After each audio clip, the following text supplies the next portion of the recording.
On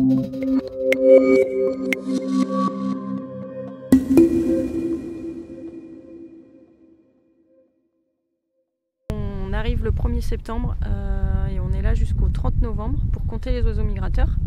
Donc on est là tous les matins du lever du jour jusqu'à midi. Voilà, du coup au cours de cette période il y a différents grands moments. Donc là en septembre c'est plutôt le passage des hirondelles. Donc au tout début comme aujourd'hui, hier c'est les passages des hirondelles de rivage.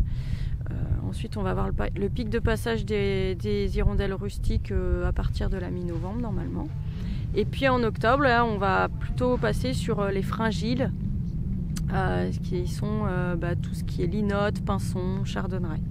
Grosso modo, au début, c'est les insectivores et puis petit à petit, c'est les granivores qui commencent à passer.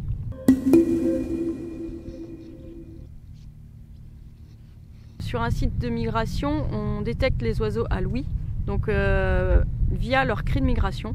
Donc quand on est sur le spot c'est le site de comptage, on est aux aguets et dès qu'on entend un cri, on dit tiens, telle espèce, telle espèce, telle espèce.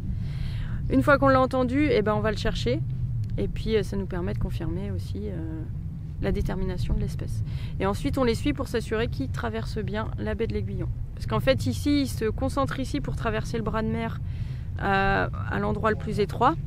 Du coup quand ils sont en migration active, ils passent directement, on les voit pas longtemps en fait, c'est vraiment très rapide.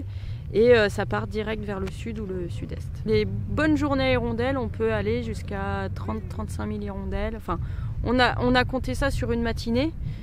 Ça c'est dans les matinées les plus importantes. Mais après, ça peut passer toute la journée.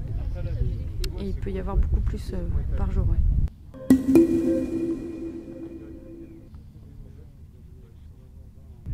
Il faut nous rejoindre sur la plage. Alors pour les gens qui sont en local, il faut nous rejoindre ici et puis on vous expliquera comment faire. Alors c'est forcément, c'est mieux de savoir reconnaître les oiseaux.